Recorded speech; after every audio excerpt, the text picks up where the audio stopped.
Jai Hind students, welcome to my YouTube channel. Students, life is all about experiences. There are good times, there are bad times. But remember, nothing goes to waste on the journey of life. Both your good and bad experiences shape your mind and heart for what is to come. Actually, these are the experiences which prepare you for the future. With that positive note, students, let's begin today's session. Today we are going to discuss the loss of kinetic energy in an inelastic collision. We have already discussed that during elastic collision there is no loss in kinetic energy. That is, kinetic energy is conserved. But in the case of inelastic collision, a part of kinetic energy get converted into some other form of energy like heat energy, sound energy, etc. So we are going to find the expression for that loss of kinetic energy during an inelastic collision, right?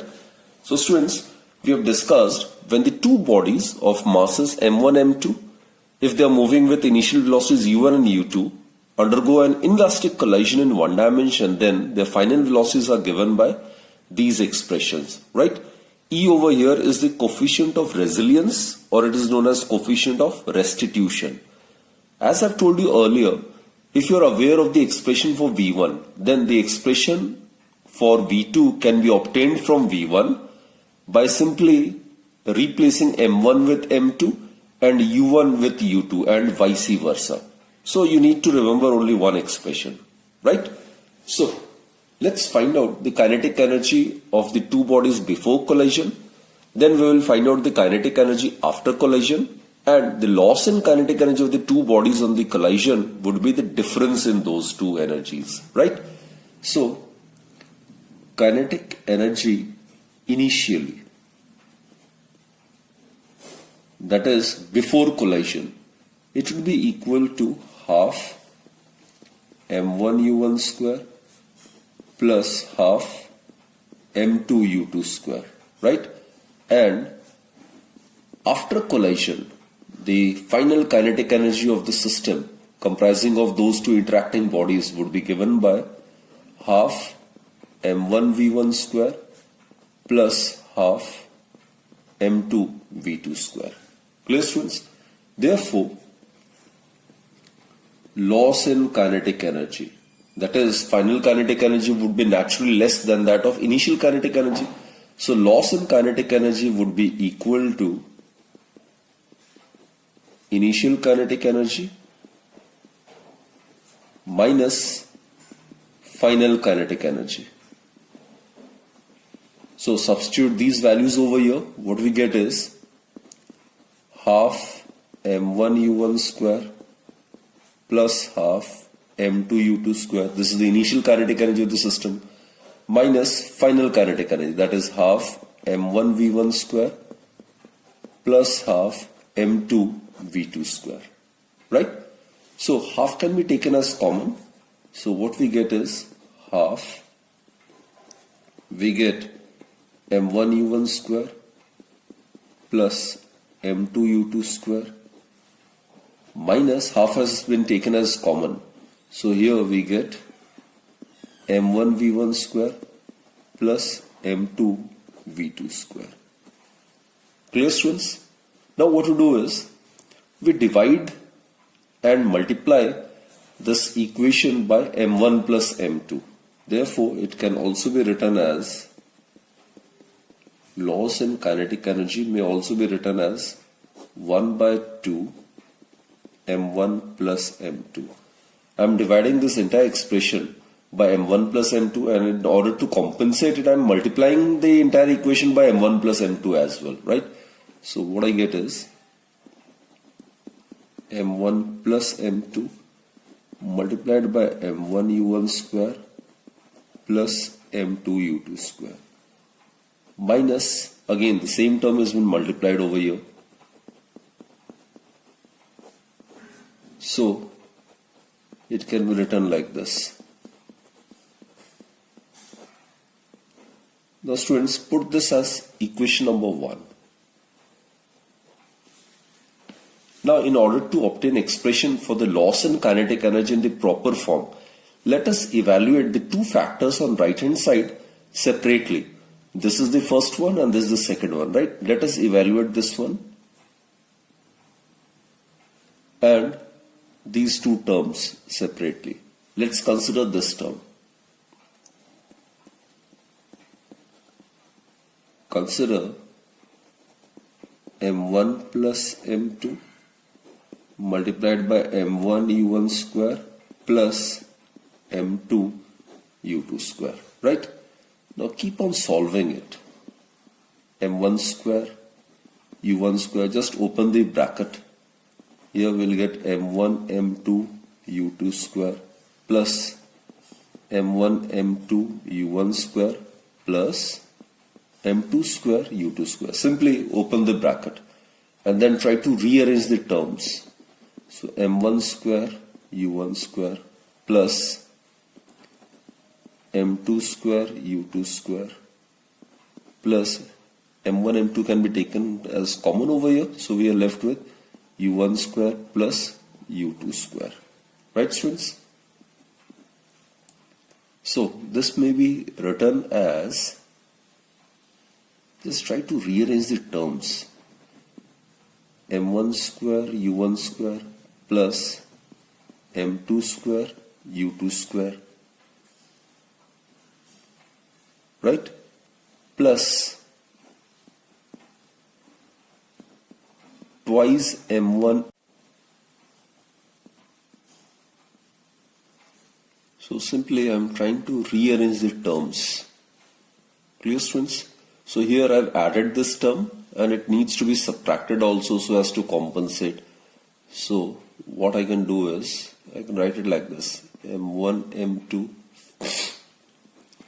u1 square plus u2 square minus twice m1 m2 u1 u2.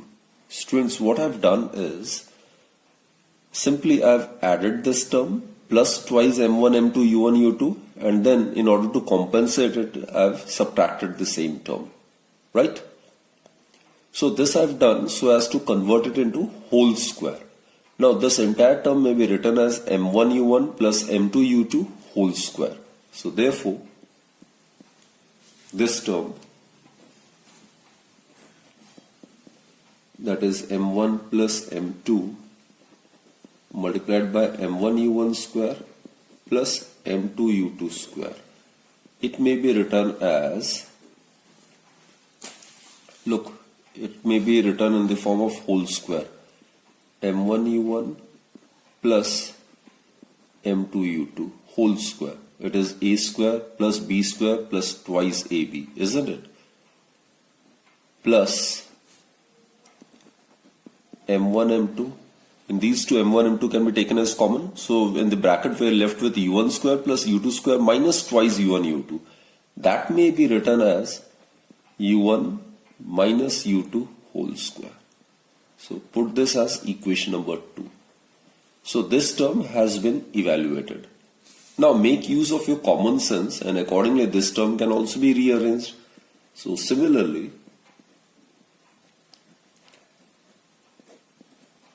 m1 plus m2, let's consider this particular term, right?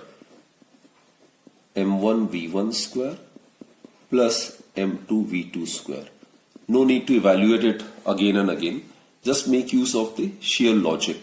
So here we should get m1 v1 plus m2 v2 whole square plus m1 m2, here we are supposed to get v1 minus v2 whole square. Put this as equation number 3. Right, students? Now students, coefficient of restitution, that is E, is given by the coefficient of restitution, or as we are aware it is also known as coefficient of resilience. It is given by the ratio of the velocity of separation of the two colliding bodies to the ratio to the relative velocity of approach of the two colliding bodies before collision. Therefore, V2 minus V1, it may be written as E u1 minus u2, isn't it? Therefore, squaring both the sides, what we get is v2 minus v1 whole square. It is equal to e square u1 minus u2 whole square. Or students, it's in the form of a minus b whole square. So it can be written as b minus a whole square as well. It's the same thing. Either v2 minus v1 whole square is equal to v1 minus v2 whole square. Clear?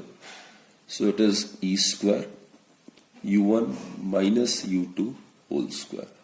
Let us put this as equation number 3. So we have obtained the expression for v1 minus v2, right?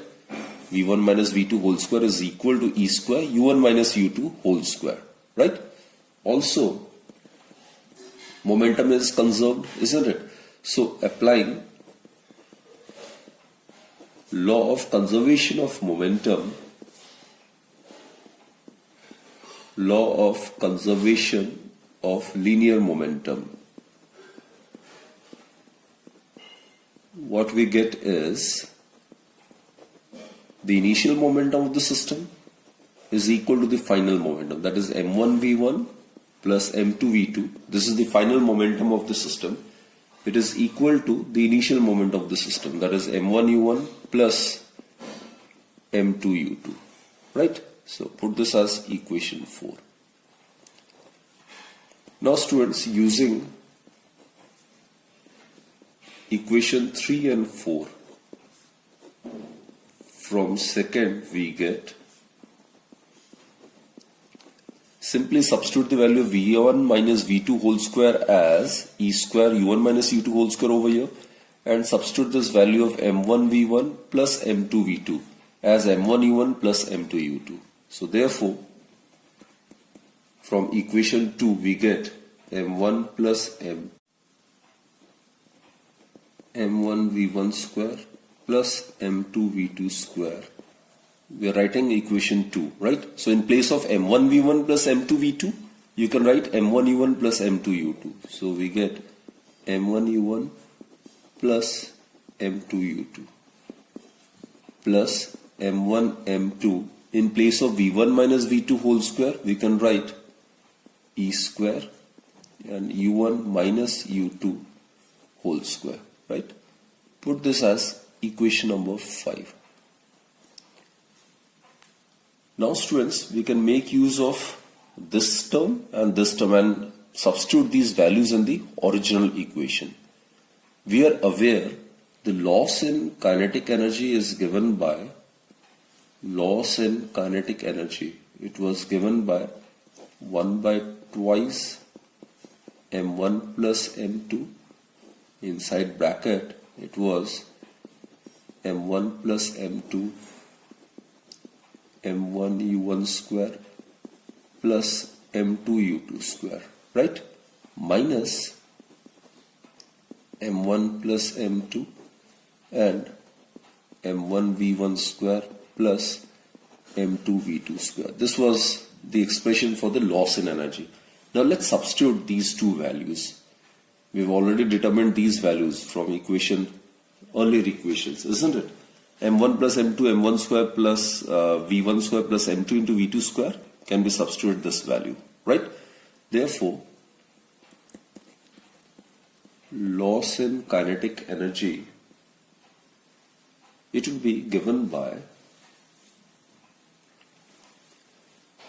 look over here, let's substitute these values of this first term.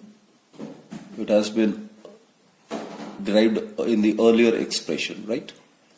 So let's substitute these two values over here. So it would be 1 by twice m1 plus m2, right? In place of this, students, we can write m1 u1 plus m2 u2 whole square plus m1 m2 u1 minus u2 whole square, right? This is the expression which we have obtained for this one. And for this, students, we can substitute this value from equation 5, right? So minus, we'll get m1 u1 plus m2 u2 whole square minus This is negative sign, so minus plus it will become minus E square M1 M2 U1 minus U2 whole square. Clear? Now we can simply take the common and rearrange the terms. Therefore, loss in kinetic energy, it is equal to 1 by 2 M1 plus M2, right? Now look students, M1 M2 U1 minus U2 whole square, M1 M2 U1 minus U2 whole square. It can be taken as common and these two terms get cancelled out, isn't it? So, we take this as common. M1 M2 U1 minus U2 whole square. You can take this as common. So here we are left with 1 and here we are left with minus E square. So this can be more appropriately written as loss in kinetic energy is equal to 1 minus E square M1 M2 divided by twice M1 plus M2 multiplied by U1 minus U2 whole square. So this is, students, a very important expression.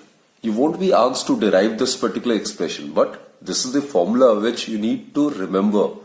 This formula will be very useful in solving certain numericals. You can directly apply this formula for every type of collision, right? So students, this is the expression for the loss in kinetic energy. 1 minus E square M1 M2 divided by twice M1 plus M2 into U1 minus U2 whole square. Now, let us consider some special cases. Now, first and foremost, let's consider when the collision is elastic. When the collision is elastic. Now, during elastic collision, we are aware the relative velocity of separation of the two interacting bodies before collision is precisely equal to the relative velocity of approach of the two interacting bodies before collision, right? So, during elastic collision, the coefficient of restitution or the coefficient of resilience, it is equal to 1. Clear? So, substituting this value of E is equal to 1 in the above equation, what we get is loss in kinetic energy, it will be equal to, if we substitute this value of E as 1 over here, so it will become 0. So, when the collision is elastic, the loss in kinetic energy is 0. It means that total kinetic energy of the interacting bodies during elastic collision remain conserved. Or in simple words, no part of the kinetic energy get converted into any other form of energy. Which means that kinetic energy is conserved, or no part of K get converted into some other form of energy, right? So there is absolutely no loss of kinetic energy during an elastic collision where the value of E is 1. Now let's consider the other case when the collision is perfectly inelastic. When the collision is perfectly inelastic. Now this also we are aware, whenever the collision is perfectly inelastic, then what happens is the two interacting bodies after suffering collision tend to stick together and tend to move with a common velocity. So the relative velocity of separation of the two bodies becomes 0. So as a result, the coefficient of restitution or resilience for perfectly inelastic collision is 0. So in this case, the loss in kinetic energy is maximum. So here substitute the value of E as 0. So in this case, the loss in kinetic energy for perfectly inelastic collision would be equal to M1 M2 divided by twice M1 plus M2 multiplied by U1 minus U2 whole square. So this is the loss in kinetic energy when the collision is perfectly inelastic. Now let's consider some case. In case the target body B is at rest, the target body is at rest. The target body is considered to be body B, which is assumed to have initial velocity u2. So if the target body is at rest, then we'll substitute the value of u2 as 0. So in that case, the loss in kinetic energy would be given by, substitute the value of u2 as 0 over here. So we get m1 m2 divided by twice m1 plus m2 multiplied by u1 square. So this will be the loss in kinetic energy when the collision is perfectly inelastic and the target body is at rest, right? So basically, students, this is a very, very important formula. In any numerical, if the collision is inelastic, the value of E is given, then directly you can apply this formula so as to get the value of loss in kinetic energy during the collision process, right? So hope you have understood this particular topic of loss in kinetic energy in various collisions, right? You need not to do the article, but simply try to remember the formula. That's very important. So that's it for this particular session, students. Do join me in my next class then, and keep yourself healthy, keep yourself fit, and keep smiling, students. Thank you for watching my videos.